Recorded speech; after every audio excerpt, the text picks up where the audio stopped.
Bueno, y mientras vamos viendo la próxima presentación, vamos presentando al disertador, es el doctor Arnaldo Dubín. El doctor es médico intensivista, es el jefe de la terapia intensiva del Sanatorio Otamendi. Y es un referente de shock.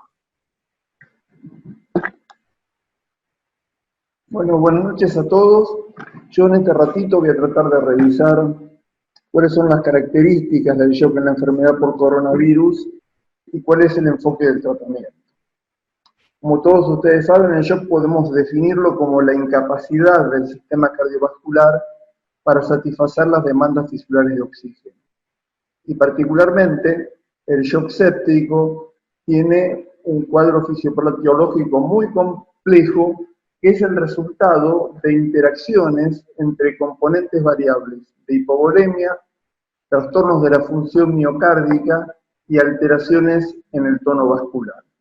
Pero, sin embargo, la vasodilatación es la principal característica del shock séptico y la causa que habitualmente conduce a la muerte.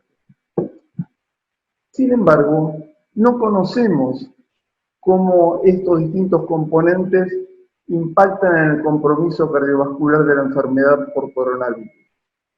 Y los elementos clínicos que están disponibles en la literatura son muy pobres y contradictorios. En primer lugar, el estudio de Wuhan, el más grande, encuentra que la frecuencia de la enfermedad grave es muy escasa. Entonces, les decía que las descripciones que hay acerca de la frecuencia del shock en la enfermedad por coronavirus son extremadamente variables. En el estudio más grande, el de Wuhan, solamente el 1% de los pacientes internados presentaron shock séptico. En otro estudio retrospectivo, en 2 hospitales en Wuhan,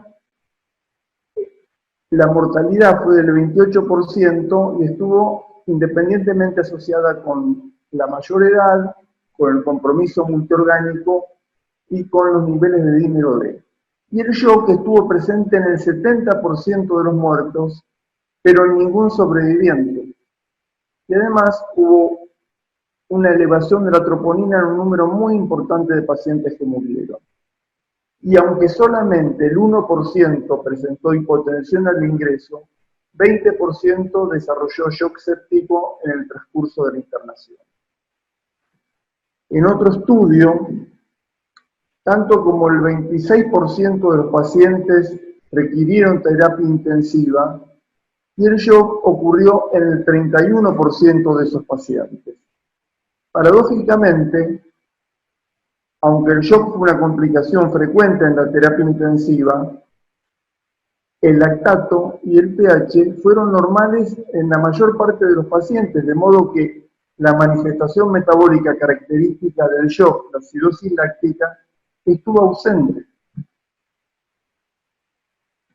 En otro análisis retrospectivo de 102 pacientes, de los cuales el 18% entró en terapia intensiva, el 10% desarrolló shock y el 20% en los pacientes que ingresaron a terapia intensiva. En un análisis retrospectivo de 150 pacientes con una mortalidad así mucho más alta, del 45%, en el 40% de esos enfermos hubo algún compromiso hemodinámico evidenciado por daño miocárdico expresado por elevación de la troponina.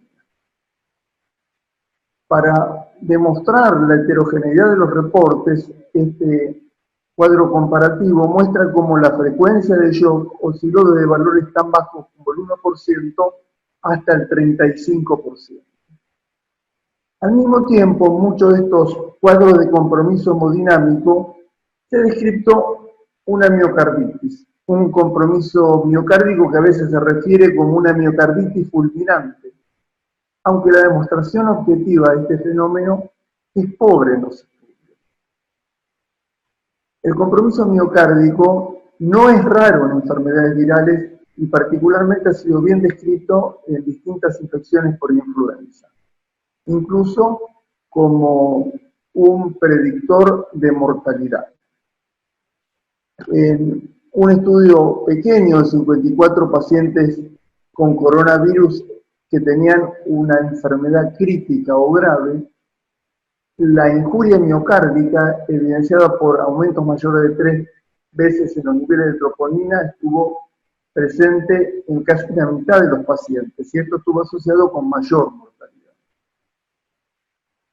En resumen, por un lado, tenemos mucha incertidumbre sobre estos trabajos porque hay una gran superposición de los pacientes en las distintas publicaciones.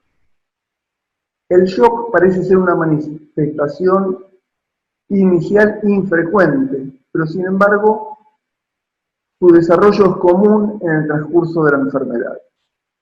La verdad que el impacto sobre el pronóstico a través de estos datos es absolutamente incierto. Y tampoco podemos discernir cómo el shock es parte de la evolución del proceso de infección por coronavirus o es el resultado de complicaciones bacterianas.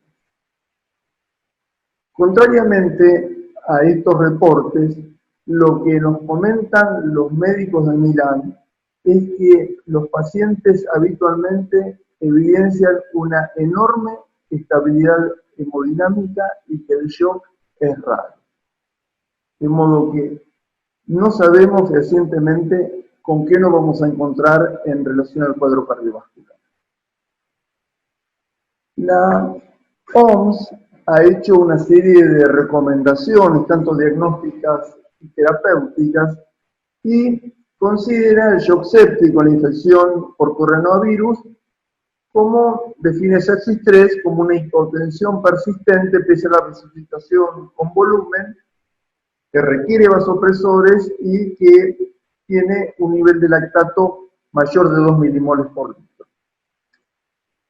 Como nosotros también observamos en estudios antisepsis, si no pueden medirse los niveles de lactato, deberán usarse la presión arterial media y los signos de hipoperfusión periférica. Además, enfatiza la OMS que el reconocimiento temprano y el tratamiento con fluidos y vasopresores para la hipotensión es fundamental dentro de la primera hora. En la mañana de hoy, la Surviving Sepsis Campaign publicó una serie de guías para el manejo de los pacientes críticos con enfermedad por coronavirus.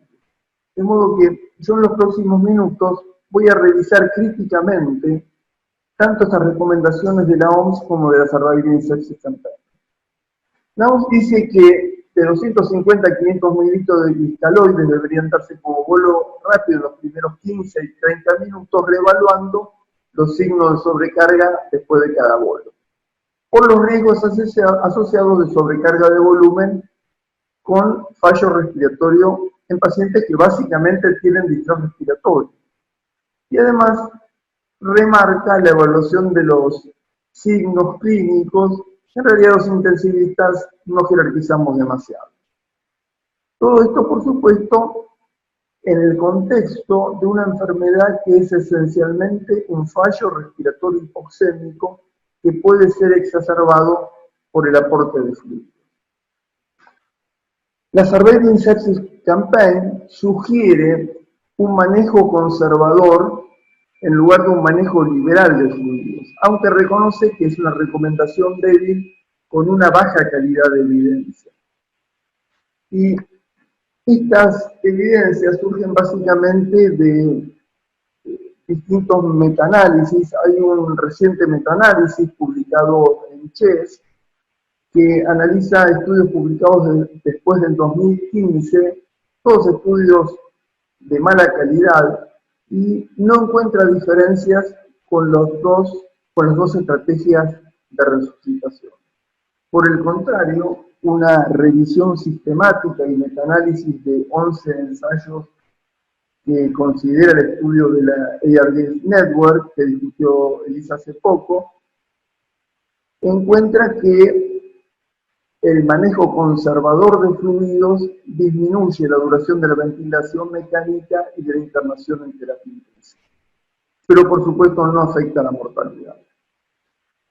De todos modos, como recomendación final y considerando que esta enfermedad por coronavirus es esencialmente un fallo respiratorio hipoxémico que puede ser exacerbado notablemente por la administración de fluidos, recomendamos una estrategia restrictiva en la administración de fluidos y evitar la carga de 30 mililitros kilo que recomienda el Surviving Sepsis Campaign como maniobra de resucitación inicial en el shock séptico. Básicamente, considerando además que muchos de estos pacientes pueden precipitar el fallo hemodinámico por la medicación sedante y por los efectos de la ventilación mecánica y los niveles de PIB.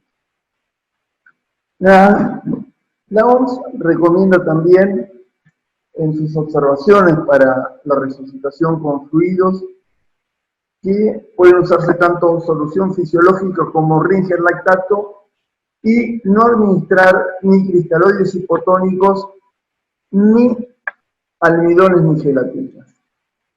En este sentido, la Surviving Sepsis Campaign hace una fuerte recomendación para el uso de cristaloides sobre los coloides y en especial sobre el uso de soluciones cristaloides balanceadas, en especial la que tenemos en nuestro medio. En realidad la evidencia tampoco es demasiado fuerte y distintos metaanálisis han fallado para aconsejar de forma fehaciente el uso de cristaloides y de cristaloides balanceados.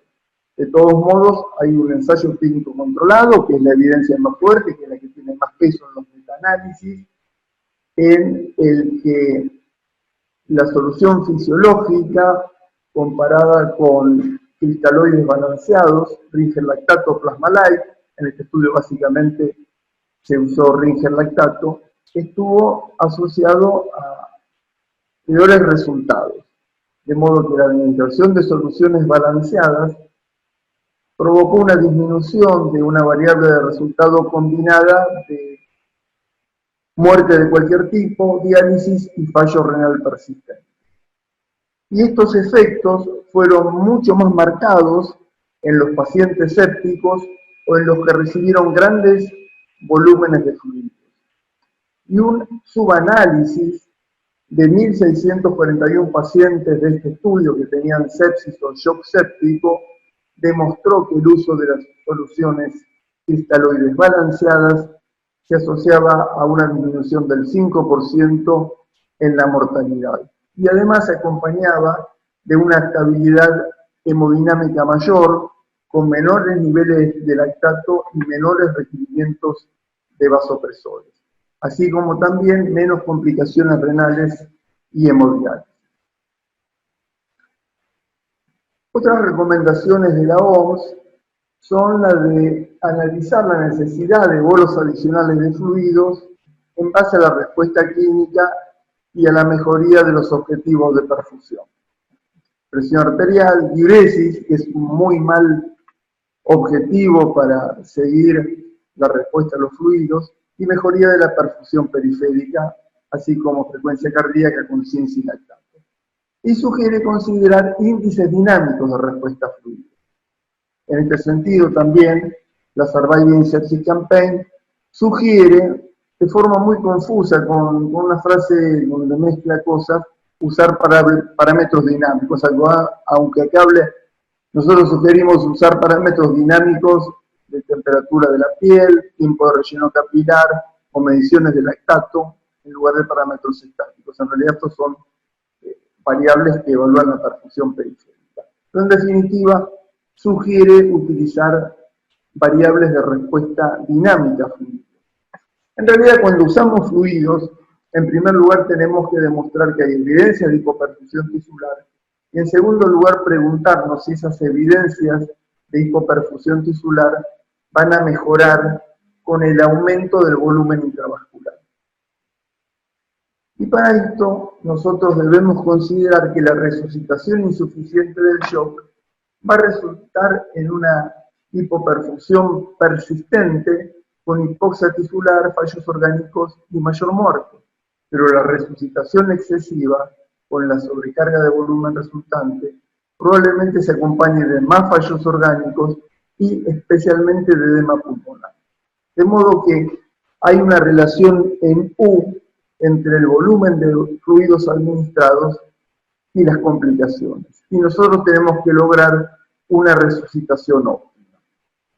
Esa resucitación óptima significa que los pacientes deberían estar para recibir fluidos en la rama ascendente de la curva de Starling, en la que el aumento de la precarga va a mejorar el volumen sistólico.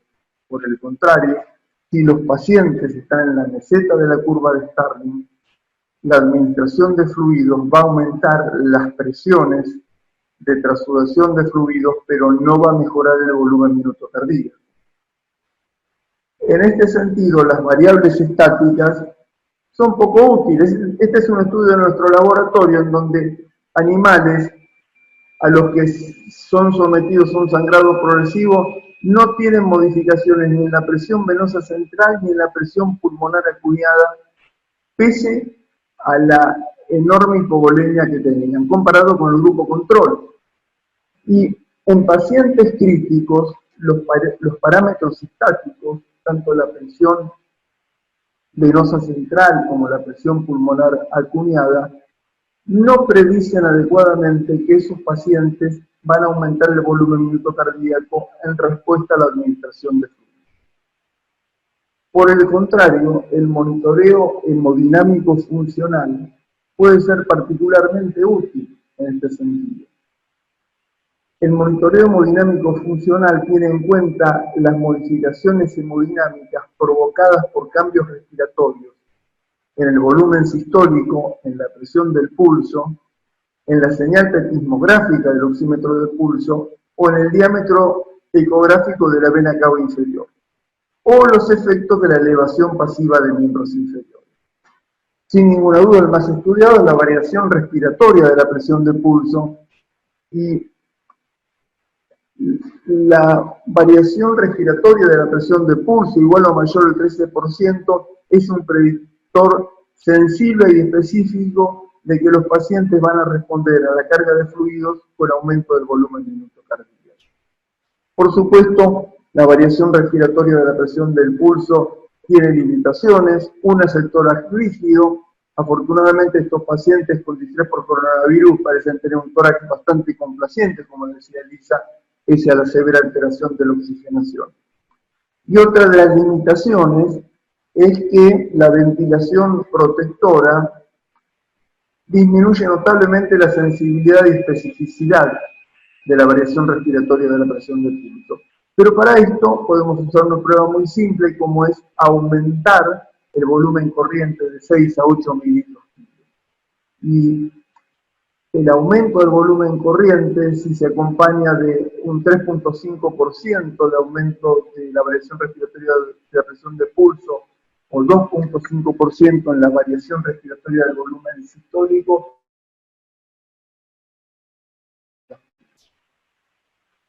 otras maniobras dinámicas para evaluar la respuesta a fluidos son la elevación pasiva de los miembros inferiores, que tiene que hacerse con una técnica determinada, que es una maniobra también excelente, pero que tiene que acompañarse de mediciones simultáneas de volumen minuto cardíaco, de volumen sistólico en forma continua por análisis del contorno de la onda de pulso, o mediciones de la presión expirada final de dióxido de carbono por capnografía. Otra maniobra que nosotros comúnmente utilizamos en la terapia intensiva y que también tiene una alta sensibilidad y especificidad es la variación respiratoria del diámetro de la vena cava inferior, que también, insisto, es muy sensible y específica. ¿Cuál es el valor de estas pruebas? En realidad, si bien predicen fehacientemente cuál va a ser la respuesta en términos de aumento del volumen minuto cardíaco, su impacto sobre la evolución de los pacientes no está tan claramente demostrado. Este, por ejemplo, es un metaanálisis en el que el uso de pruebas dinámicas para evaluar la respuesta a fluidos en distintos grupos básicamente pacientes quirúrgicos, pero solamente incluyendo un estudio en pacientes sépticos, estuvo asociado con una disminución de la mortalidad. Por el contrario, un metaanálisis de 4 ensayos clínicos en pacientes sépticos no demostró efectos beneficiosos sobre la mortalidad. Por el contrario, un estudio observacional, el Satisepsis, que hicimos todos nosotros en la Argentina, el empleo de pruebas dinámicas luego de la carga inicial a fluidos fue un predictor independiente de sobrevida, incluso después de ajustar a otros confundidores como los fallos multiorgánicos, el lactato, la necesidad de ventilación mecánica y las comorbilidades. De modo que podemos recomendar fuertemente la evaluación de la respuesta a fluidos con el uso de estas pruebas dinámicas, en contraposición a pruebas estáticas como puede ser la presión venosa central. La OMS recomienda que ante la persistencia del shock, luego de la administración de fluidos, deben usar vasopresores con un objetivo de presión arterial media igual o mayor de 65 milímetros de mercurio, con mejoría de las variables de perfusión. Y sugiere también que si el agregado de vasopresores no corrige la hipoperfusión o la disfunción miocárdica, deben agregarse inotrópicos como la dobutamina. Y hace distintas observaciones, como la posibilidad de administrarlos inicialmente por vía periférica y el uso de una dosis mínima para mantener la perfusión y evitar efectos adversos con presión arteriales medias de 60 a 65 milímetros de mercurio.